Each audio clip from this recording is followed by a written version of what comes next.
اعوذ باللہ من الشیطان الرجیم بسم اللہ الرحمن الرحیم۔ جی ناظرین، آج آپ کو قربانی کے متعلق بتاؤں گا کہ قربانی کیا ہے اور یہ کس پر فرض ہے، کیسا جانور قربان کرنا چاہیے اور گوشت کے کتنے حصے کرنے چاہیے، کون سے عیب ہیں جو نہیں ہونے چاہیے قربانی کے جانور میں، اور کون سے جانور ہیں جو قربانی کیے جا سکتے ہیں، اور قربانی کتنے دن کی جا سکتی ہے، اور قربانی کے بارے میں حضور صلی اللہ علیہ وسلم کی حدیث مبارکہ کیا ہیں۔ تو آئیے چلتے ہیں۔ قربانی کی شرائط میں مسلمان ہونا، عاقل و بالغ ہونا اور صاحب استطاعت ہونا یہ ضروری ہے۔ قرض لے کر قربانی کرنے والا اپنے ساتھ خود زیادتی کرتا ہے۔ اسلام تو بہت آسانی والا مذہب ہے۔ تو قربانی کے لیے جانور بہت ہی خوبصورت ہونا چاہیے، دیکھنے میں پیارا لگنا چاہیے، دل کو بھانا چاہیے، تاکہ آپ جو قربانی کر رہے ہیں تو آپ کو دل سے وہ اچھی لگے، اور جانور میں ظاہری طور پر کوئی عیب نہیں ہونا چاہیے۔ حدیث میں کچھ عیب کے بارے میں بیان کیا گیا، کون کون سے عیب ہیں جو نہیں ہونے چاہیے۔ تو اندھا یا کانا نہیں ہونا چاہیے، لنگڑا نہیں ہونا چاہیے، بیمار نہیں ہونا چاہیے، سینگ اس کا ٹوٹا ہوا نہیں ہونا چاہیے، لاگر اتنا نہیں ہونا چاہیے کہ قربان گاہ تک چل کر بھی نہ جا سکے، اور بھی کوئی ظاہری اگر آپ کو اس میں خرابی نظر آتی ہے جو دیکھنے میں بہت اچھی نہیں لگتی تو آپ اس قسم کا جانور نہ لیں۔ لیکن اگر آپ خریدتے ہیں ایک جانور اچھا بالا دیکھ کر خوبصورت خریدتے ہیں، اس میں کوئی عیب نہیں ہے، لیکن خریدنے کے بعد آپ گھر لے کر آتے ہیں، کسی وجوہات کی بنا پر اس میں کوئی عیب ہو جاتا ہے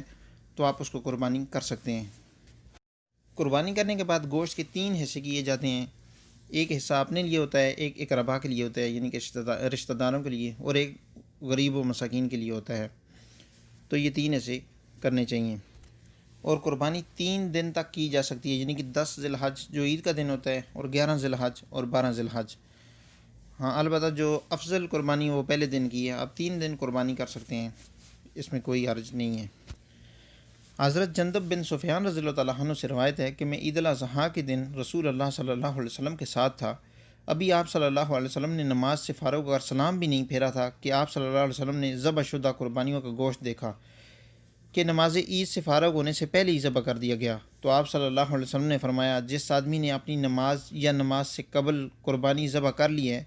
اسے چاہیے کہ وہ اپنی قربانی کی جگہ دوسری قربانی کرے، اور جس نے ذبح نہیں کیا اس کو چاہیے کہ اللہ کا نام لے کر ذبح کرے، یعنی کہ عید کی نماز سے پہلے قربانی نہیں کرنی چاہیے۔ حضرت برا بن حازب رضی اللہ تعالیٰ عنہ سے روایت ہے کہ ان کے خالو حضرت ابو بردہ رضی اللہ تعالیٰ عنہ نے نبی کریم صلی اللہ علیہ وسلم کی قربانی سے پہلے ہی قربانی کر لی۔ تو انہوں نے عرض کیا، اے اللہ کے رسول صلی اللہ علیہ وسلم، یہ وہ دن ہے جس میں گوشت کی خواہش رکھنا مکروہ ہے، اور میں نے اپنی قربانی جلدی کر لی ہے تاکہ میں اپنے بچوں اور ہمسایوں اور گھر والوں کو کھلاؤں۔ تو رسول اللہ صلی اللہ علیہ وسلم نے فرمایا، قربانی دوبارہ کر لو۔ انہوں نے عرض کیا، اے اللہ کے رسول صلی اللہ علیہ وسلم، میرے پاس ایک کم عمر دودھ والی بکری ہے،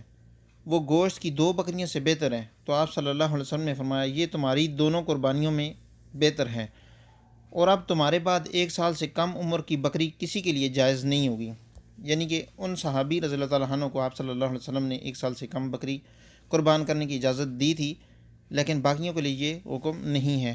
تو بکرا، بکری، دمبا یا بھیڑ وغیرہ جو ہو وہ 1 سال تک کی ہو تو اس کی قربانی کی جا سکتی ہے۔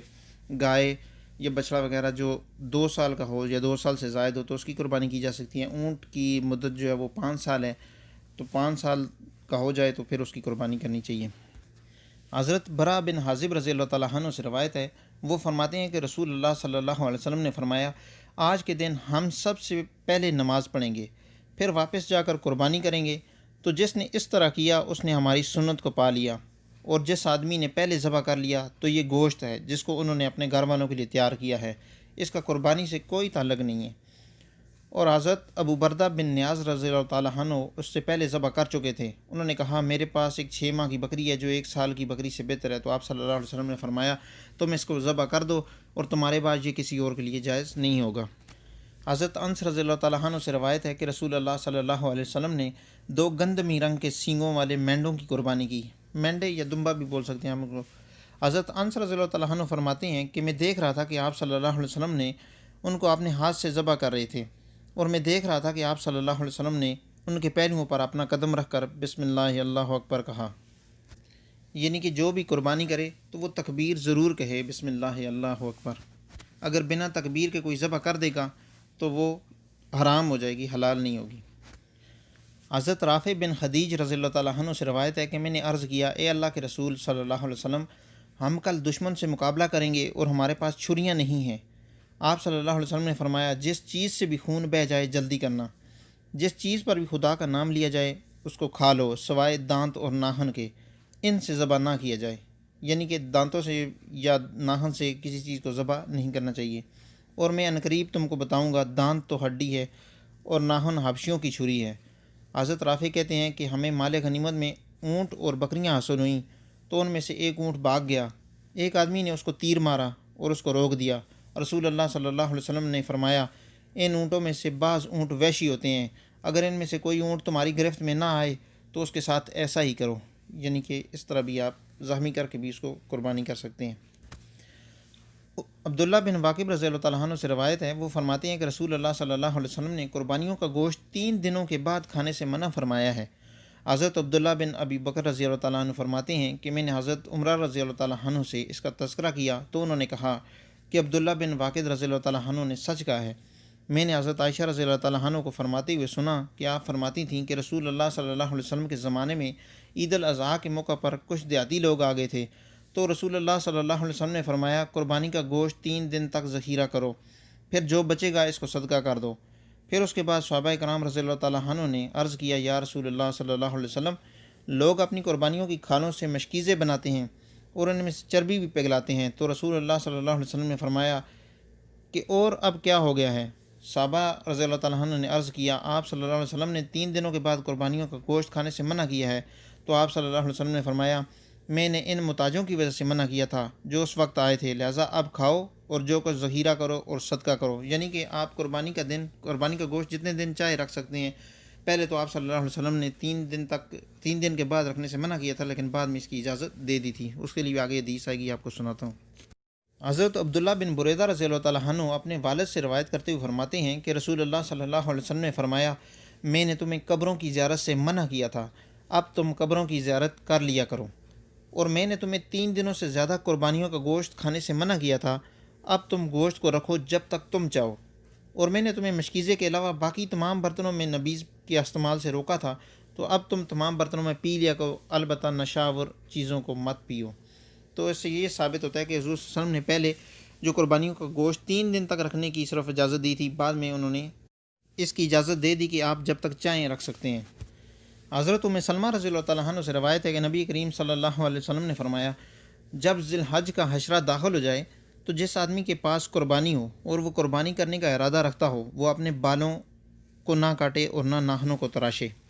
یعنی کہ جب ذی الحج کا چاند نظر آ جائے تو جس آدمی نے قربانی کرنی ہو وہ اپنے بال نہ کاٹے اور ناخن وغیرہ نہ تراشے۔ حضرت ابو الطفیل عامر بن واصلہ رضی اللہ تعالیٰ عنہ فرماتے ہیں کہ میں حضرت علی بن ابی طالب رضی اللہ تعالیٰ عنہ کے پاس تھا کہ ایک آدمی آیا اور اس نے عرض کیا، نبی کریم صلی اللہ علیہ وسلم آپ کو چھپا کر کیا بتاتے تھے؟ حضرت علی رضی اللہ تعالیٰ عنہ غصہ میں آ گئے اور فرمایا، نبی کریم صلی اللہ علیہ وسلم نے مجھے مخفی طور پر کوئی ایسی چیز نہیں بتائی تھی کہ جو دوسرے لوگوں کو نہ بتائی ہو، سوائے اس کے کہ آپ صلی اللہ علیہ وسلم نے مجھے 4 باتیں بتائی ہیں۔ اس آدمی نے عرض کیا، اے امیر المومنین، وہ کیا ہیں؟ تو حضرت علی رضی اللہ تعالیٰ عنہ نے کہا